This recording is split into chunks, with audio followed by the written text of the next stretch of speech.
told you we'd do one of these, didn't we? I know. Well, so what book are we doing? We're going to do Sir Roger Scruton. Oh, I'd love to do him. Famous Fools, Frauds, and Firebrands, which is really the history of Marxism, which is at the very basis of socialism. Hey, Alex, you know what a socialist, the difference between a socialist and a Marxist is? Mark, I know. Why don't you tell us? One is the potential to be a Nazi, and one is basically a socialist but Jewish. No, that's close. I like that. Cage Englander will be very happy with that Jewish. Oh wow, gee, just give him a silver platter reference. I had coffee with Cage. He's going to be watching these and subscribing to our channel. So is everyone else in the entire universe. But anyway, the difference between a Marxist and a socialist is, wait for it, drum roll please. A socialist is somebody who doesn't have the power to take your shit at the point of a gun. But a Marxist does? Yeah. Ah, interesting. I always thought it was the other way around. The Marxist always sounds like the ideologue. The socialist always sounds like Alexander Ocasio-Cortez, someone like that. Yeah. Somebody that's actually in power and is advocating for abolition of all private. Yeah, but she doesn't have the power to take our shit away with a gun. Well, she has. Well, I mean, she is one member of a committee of 435. That's. You know that there are 50 acknowledged communists in the Congress. 50. Well, I mean. Well, we're going to have to drill down to what it means to be a communist, which is where Sir Roger Scruton comes in. A communist is an armed Marxist. An armed Marxist. Interesting. By the way, these communists, they all have permits to carry weapons. Did you know that?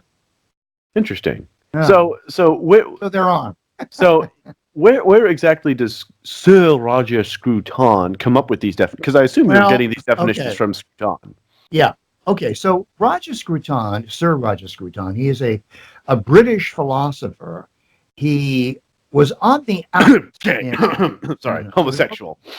Homosexual? No, he's not a homosexual. Stop that. He's a philosopher from England. Are you kidding me?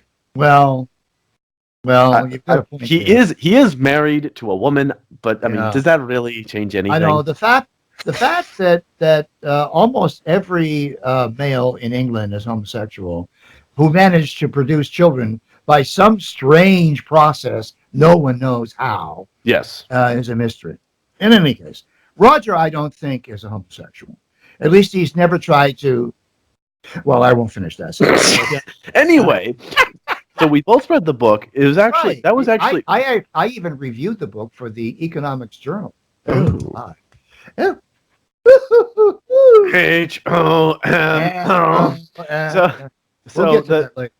to that later. So we both read it. Actually, that so happened to be the very first book you ever gave me. And there was many more to come after that. It was, yes. I remember that it gave me shrink wrap and everything. It was great. I love the book. But what he really does is he drills down into the history of the definitions of modern academia, and he basically looks at every main liberal idea, main progressive or regressive or main Democrat talking point, essentially. And he basically shows, look, they all start with Marx. Basically, every ideology, be it open borders or socialist, or the abolition of this industry, the publicization of that industry, whatever, it always is Marx. And he tackles this from the realm of academia more than anything else. If you're gonna be introduced to any kind of intellectual, because the majority of intellectuals are kind of stupid, if you ask me, Sir Roger Scruton really stands out because he does his homework really well. It's really hard to academically argue with the guy because he's so on point. Wouldn't you say so? Well, he's a professional academic. His own evolution from his earliest beginnings very much patterns my own in terms of he started out really as a liberal. I don't know if you know that or not, but he actually started out as a liberal. And again, he maintains what a lot of us maintain is that what was then a liberal has now become a conservative. So, so what he does in the book is he traces the evolution of Marxism, and he starts with Karl Marx.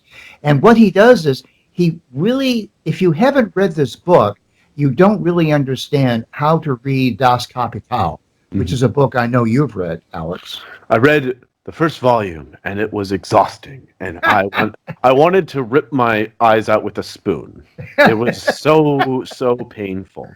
For those who haven't read Das Kapital, it's essential. I listened to the audiobook of part 1, which is about 20 or 30 hours, and it's basically Marx explaining this is money, and you exchange it for goods and services. Only he takes 20 to 30 hours to explain that whole concept, Right. and then he kind of tacks on it's corrupted evil. Right. What he does is he shows the great genius of Marx. He does give credit where credit's due. Mm-hmm. This is what I like about Roger Scruton. He's not afraid to give credit to the Marxists, the communists, and the socialists where credit is due. And the first thing he does in Fools, Frauds, and Firebrands is he gives credit for Marx at hoodwinking the entire academic world into believing that Marxism is a science. Remember that? Yeah, no, and they still believe it to this day. And it's infected the social science division of academia that there is no social science in any academic institution that is easy to respect. Marx is responsible for the idiocy of all the people in the so-called social science, which, as you know, I consider to be an oxymoron. If it's social, it can't be science. If it's science, it can't be social.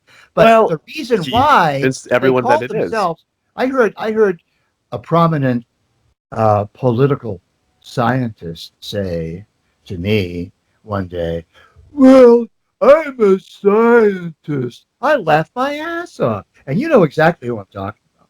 Well, he who shall not be named, yeah, whoever it may be, probably either has read Scruton or has not read Scruton.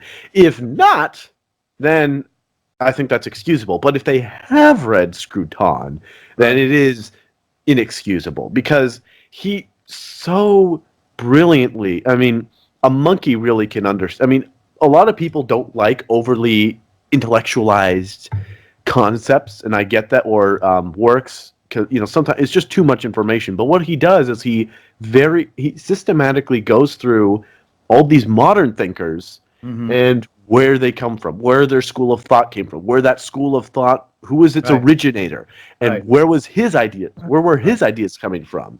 As I said in my review for the EC Journal, quoting yourself, Fools, Frauds, and Firebrands, of course. How pretentious, written by Roger Scruton, is precisely the book for every student of modern political science, in quotes, modern economics, that they should read. Even if you don't know the difference between dialectic and praxis, two of his favorite words, your lack of deep philosophical literacy will not impede you. All right. With a tongue and scalpel, Scruton offers the reader a narrative so simple. He asks this question: how did the very core of Western culture and law change from individual natural rights seeking only the truth to contrived group rights seeking only power? I love to pronounce the word power. We know. It reminds me of Queen Victoria. I heard her say that. Pretty much everything reminds you of Queen Victoria. I would say the last episode you did your best to explain the evolution of a liberal being something like a John F. Kennedy type to the crazy nut job of today. Wow. Within 50 years, about 50, 60 years. About 50. What Scruton does is he does that but in 200 years, Yeah. and Yeah. but he backs it up with actual research. Right. So I don't know about you, but my favorite part of the book, he just copy and paste a paragraph from, I think it was Zizek. Now, if you've Oh ever heard, yeah. if Oh you've ever God. heard, I can't That pronounce poor his man. name. I mean, if you don't believe me, just look at any lecture he's ever done. He Oh, speaks fluently in Babel. oh. He can do an hour-long lecture, and you will sit there going, "What on earth did that man say?" I have no comprehension of what he said. With again, I'm quoting myself. With relentless surgical precision, philosophy professor Roger Scruton peels away layers of decayed Marxian mumbo jumbo by latter-day acolytes from Saint Habermas, from Dworkin and Deleuze and Lucan and Zizek and little Dickie Dawkins. He goes after Dawkins too. I don't remember that. I would have remembered. He also goes after Chomsky. Yeah. He, Yeah. he there's this one part where he just copy and paste one paragraph from Zizek, and If I can find it here. Go ahead. well, and the after you read that paragraph from Zizek, he said, "Do you understand what he said? I don't." And then as soon as I read what Scruton said, I thought back and I went, "Yeah, I kind of just read words. What did Zizek?" I literally read that paragraph maybe 10 times over, and I thought, I have no idea what he said, and it really is proof in print that these contemporary Marxists spew out literal nonsense. At least back in Marx, he had a conclusion, he had certain premises, and I mean, although he took a really long time getting there, he eventually explained how he got from his premises to conclusions. Through he at some point, it took a really long time, and of course now we can debate those premises. That's how you debunk socialism.